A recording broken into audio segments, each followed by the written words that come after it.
Falando em amigo, ele pode até dizer que não é meu amigo, certo? Mas é Zezinho França, jornalista, poeta, escritor, pai de santo, ele faz de tudo um pouco. Seja bem-vindo, Zezinho. Eu posso dizer que você é meu amigo e muito mais. Você é um grande irmão, um grande companheiro de muitos anos. E é um grande privilégio estar aqui na sua casa nova. É muito bonito o estúdio. Eu estava falando até que fiquei muito feliz de ver que tem bidê no banheiro, cara. É verdade, você viu? Eu quase confundi, porque faz tanto tempo que eu não vejo um bidê. Então eu falei, nossa, maravilhoso, parabéns. Você merece realmente um espaço tão bonito quanto esse.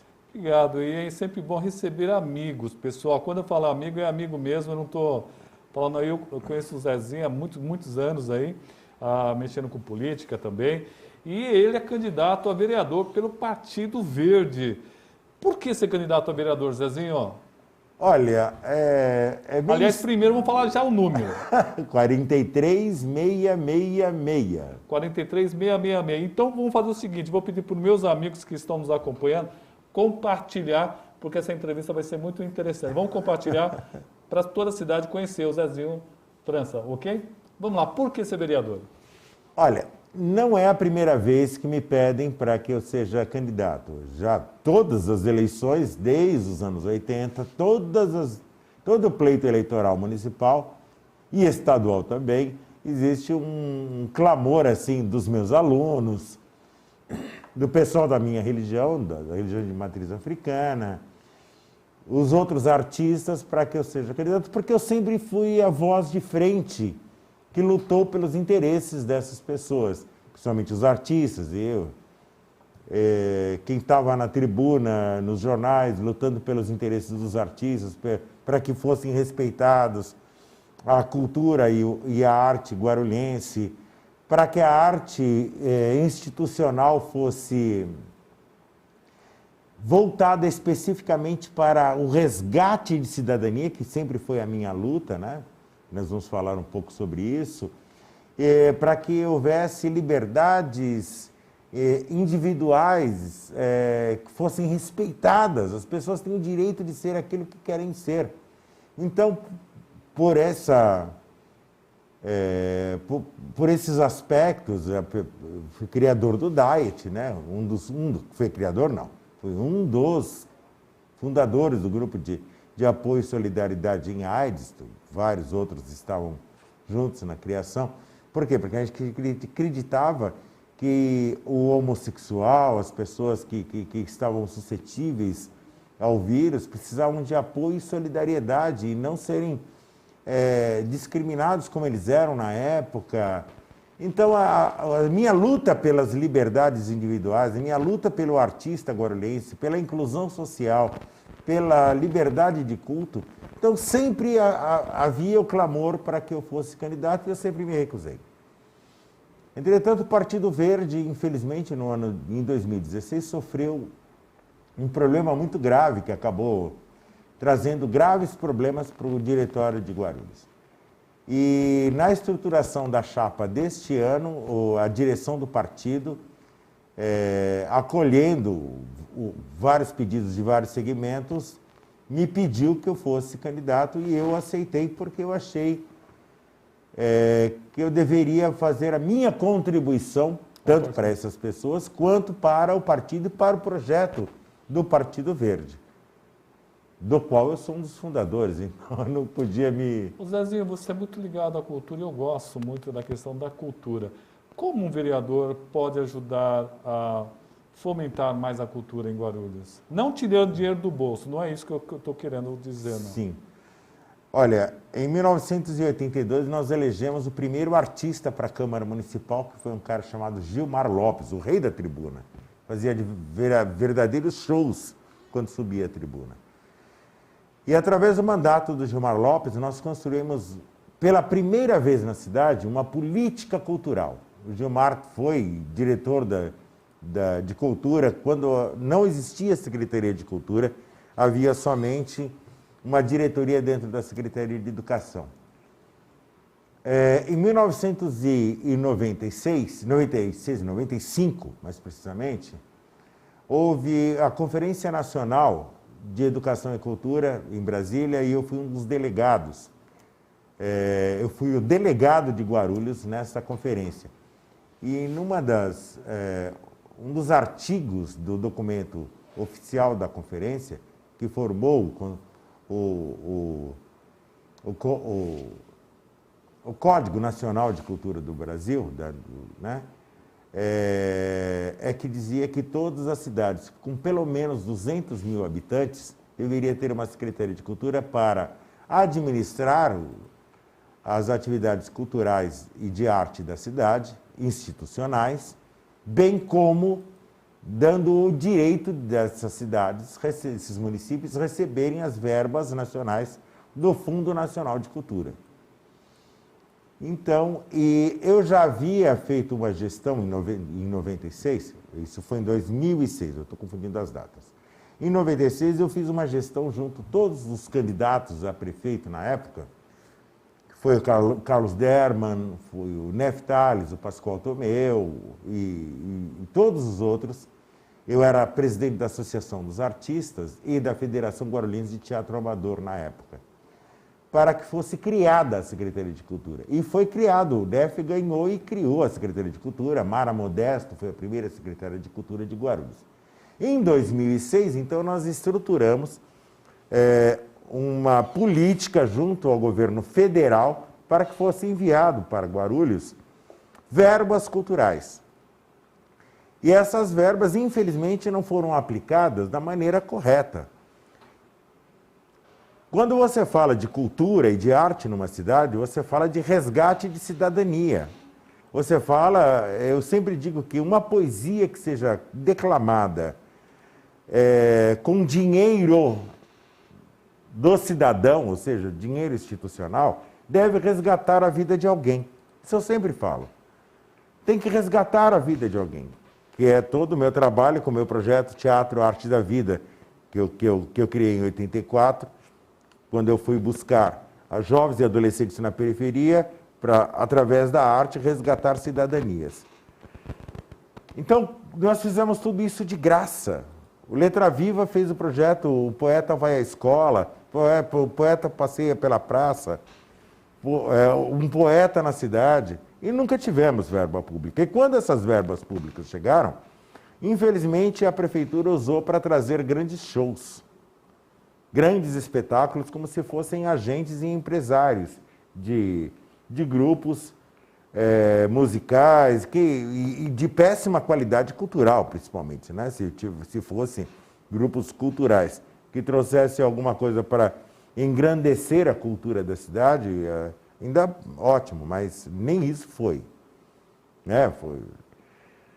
E aí o último governo faz um favor para a cidade de destruir aquilo que nós construímos em 2006, em 96 mais precisamente, que é a Secretaria de Cultura, reunindo-a novamente a Secretaria de Educação, como se fosse algo supérfluo.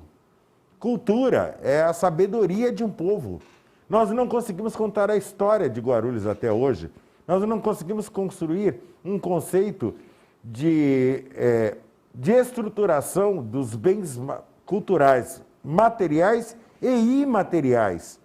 Como é que a Secretaria de Cultura é simplesmente extinta, eximindo a cidade dos fundos nacionais de cultura para a estruturação da arte e da história da cidade? Porque quem conta a história, Roberto, de um local, de um lugar, de uma cidade, de um logradouro, de um endereço nacional, é o artista.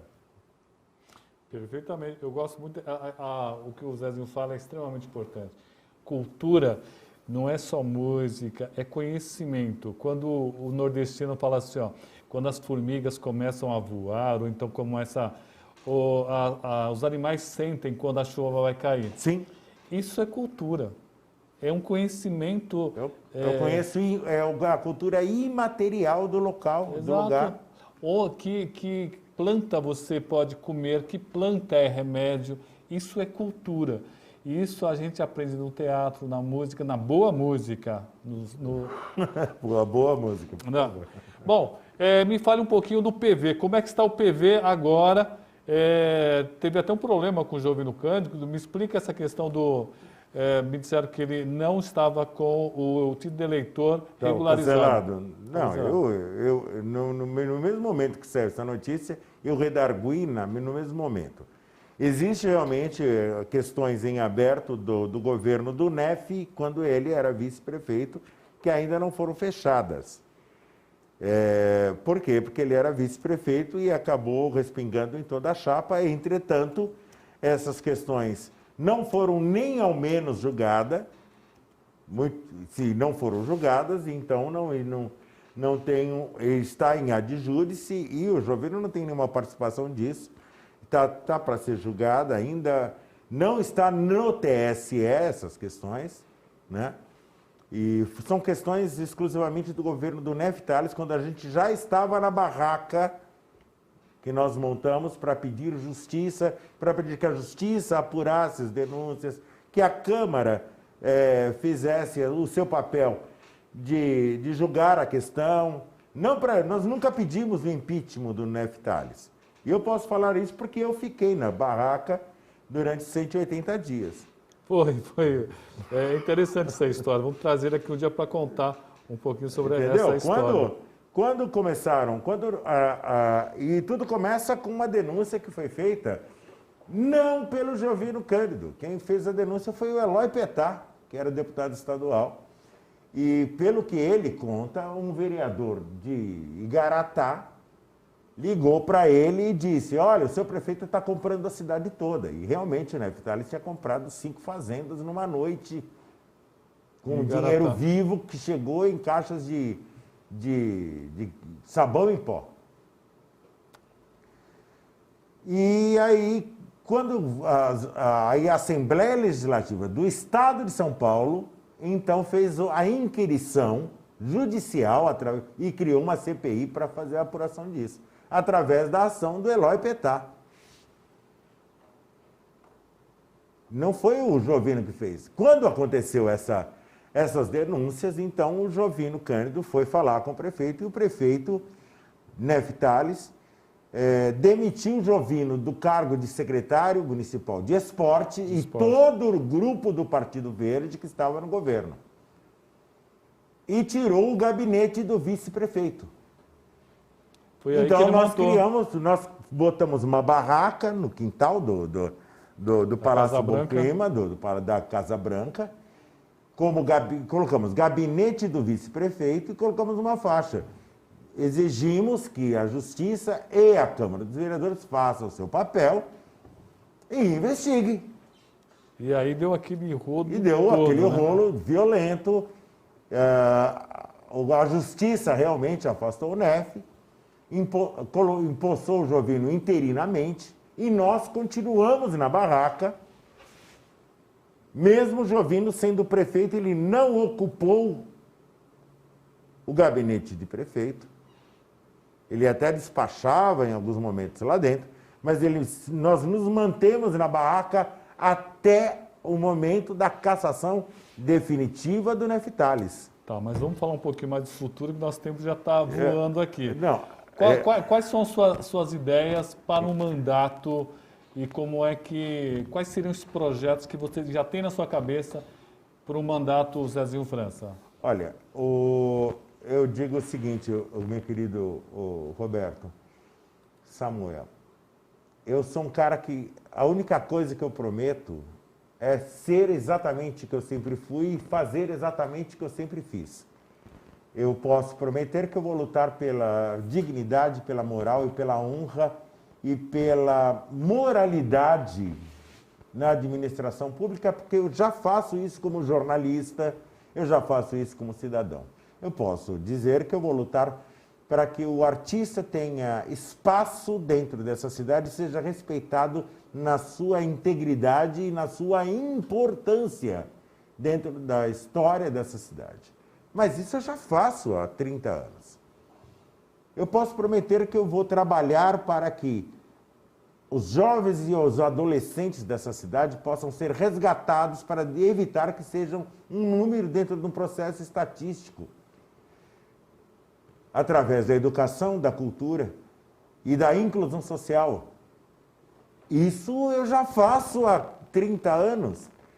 Eu posso prometer também que eu vou lutar para que as pessoas tenham o direito de ser aquilo que elas querem ser, tanto na questão de gênero, sexualidade, e principalmente o direito à liberdade religiosa. Eu posso prometer isso, simplesmente porque eu já faço isso há muitos anos. Eu sempre fui a voz... Opa, estou derrubando tudo aqui.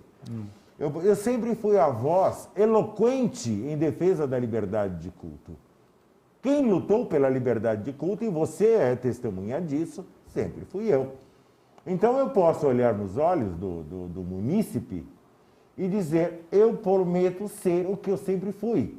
Uma pessoa correta, uma pessoa honesta, uma pessoa honrada, uma pessoa com dignidade acima de tudo e que tem uma pauta e que tem um projeto de lutar pela dignidade do povo guarulhense. Sabe por quê? Porque renovação não significa pegar uma pessoa do bairro, um amigo, que nunca teve contato, ou nenhum projeto, ou nenhuma liderança, e colocar num cargo de liderança, porque o vereador é um cargo de liderança popular, comunitária. Ele não pode surgir do nada. Isso não é renovação. Isso é irresponsabilidade. Porque como você pode cobrar competência de uma pessoa que não é competente? Como você pode cobrar experiência de uma pessoa que não é experiente? Como é que você pode cobrar honra, dignidade e honestidade de uma pessoa que não tem isso para oferecer? Tem pessoas que são seus amigos, parentes, que são candidatos, mas são bons candidatos a amigos, parentes. Então, não assim, joga bilhar, faz churrasco, toma cerveja com você, e é só para isso que serve. Para exercer um cargo público, alguém tem que ter... Essa pessoa, ela não é candidato de si mesmo, ele é candidato de um projeto que ela já exerce. Isso é renovação. É você pegar alguém que já exerce uma liderança, que já exerce, já tem um projeto de vida, um projeto comunitário, e conduzi-lo a um posto de interligação com as instâncias superiores de poder. Porque a vereança é o primeiro degrau das instâncias de poder. Sim. Porque é muito difícil uma pessoa comum, o cidadão médio, chegar no prefeito ou num deputado. A ligação do cidadão médio com as instâncias superiores de poder é o vereador. Então não é qualquer um que você pode colocar num cargo desse. Ninguém é candidato de si mesmo.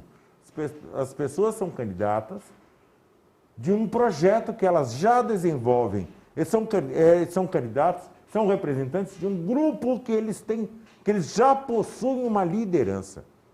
Perfeito. Eu só posso ser candidato porque eu tenho um projeto que eu já desenvolvi atrás de mim.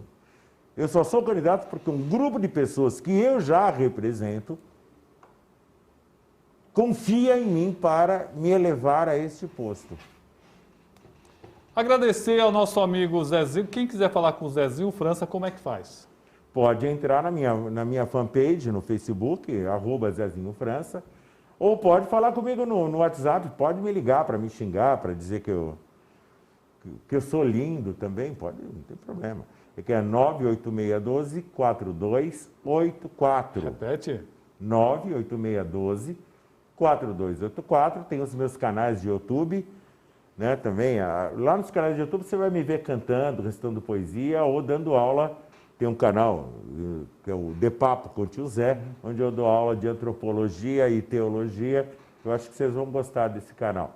Mas nas redes sociais, no Google, joga Zezinho França no Google, você vê as bobagens do Zezinho França, as loucuras desse pobre artista e professor que vos fala.